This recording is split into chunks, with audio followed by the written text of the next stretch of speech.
Vamos lá, vamos entender mais a respeito dessa história, dessas travas, amarras. Vamos conversar com a Luísa Martins, porque a situação ela está se estendendo, né, Luísa? A primeira-ministra da Itália, como vimos na reportagem, a Giorgia Meloni, pediu a Lula mais um mês para contornar essa resistência aí do setor agrícola, mas assim, é mais um mês de tantos outros que foram pedidos também, né? A gente tem que lembrar muito bem que essa discussão ela está se arrastando já há algum tempo. É verdade, Renan, e até é curioso, né? Porque muita gente fala que é prematuro assinar o acordo agora, mas é difícil falar em prematuridade em um acordo que está sendo negociado há mais de 25 anos. Mas, de qualquer maneira, eu queria contar aqui para você e para a nossa audiência que, ao longo deste ano, em abril mais ou menos, eu estive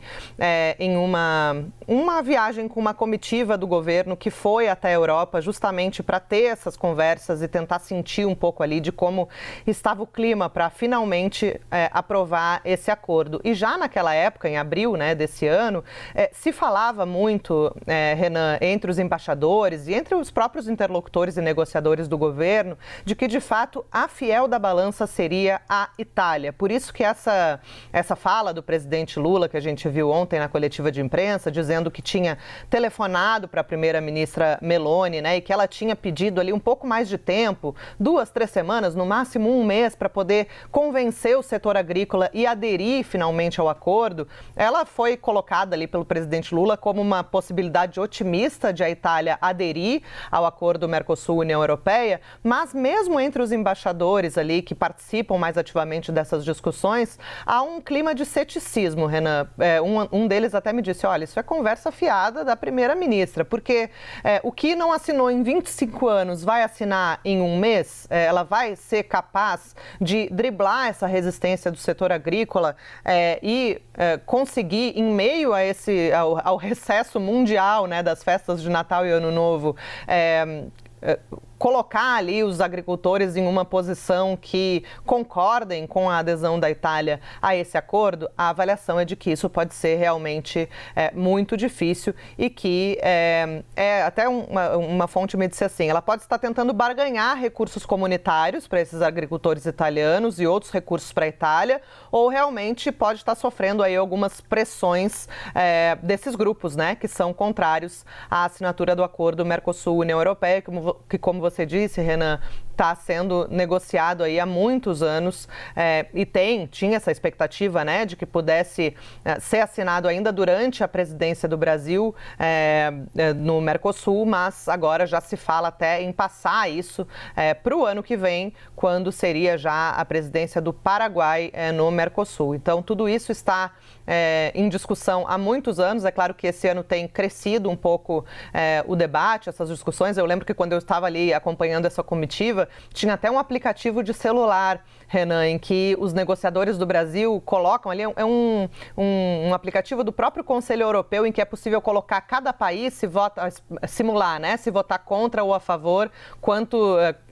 como que se chega, né, ao cálculo ali de países para aprovar esse acordo. Então, a avaliação era de que nada estava definido. Então, é muito difícil, na avaliação desses embaixadores com quem eu conversei, que a Itália, em 2, 3 semanas ou um mês, como teria pedido ela, a primeira-ministra Lula, possa contornar uma resistência histórica dos agricultores que pode acabar impedindo a Itália de fato, aderir a esse acordo, Renan. Ô Luísa, me surgiu uma dúvida aqui, eu queria dividir com você com relação ao próprio bloco europeu estar nesse momento também dividido. A gente fala de França e de Itália, pesos, né, e países importantes, relevantes nessa discussão, mas, sobretudo, a gente percebe que não há um consenso dentro do bloco europeu, porque há países que querem, por exemplo, e entendem que um acordo com o Mercosul de livre comércio seja o melhor caminho neste momento, diante de todas as pressões, como a gente viu na reportagem dos Estados Unidos, tarifação e tal. Então,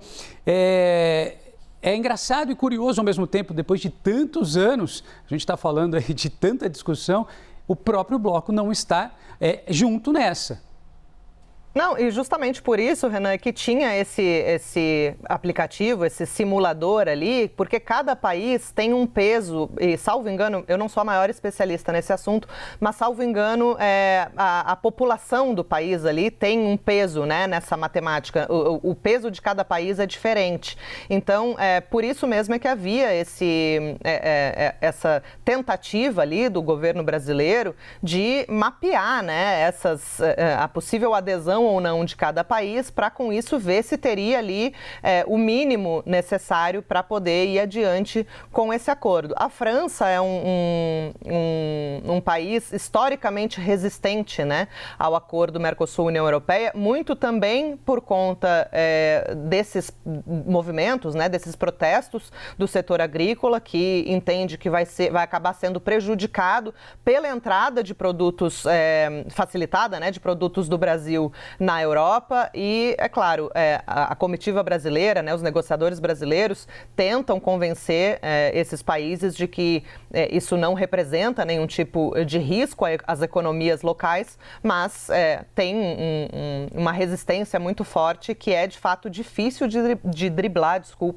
na avaliação desses interlocutores brasileiros. Até ontem o presidente Lula, inclusive, disse, também ele falou sobre essa questão da Meloni, mas também fala que ainda está tentando amolecer o coração do presidente francês Emmanuel Macron para que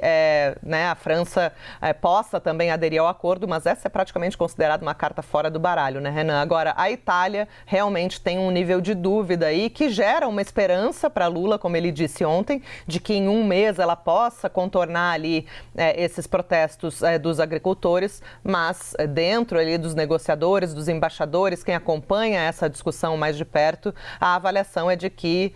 foi uma ilusão ali que Giorgia Meloni deu a Lula, mas sem grandes chances de produzir um efeito concreto.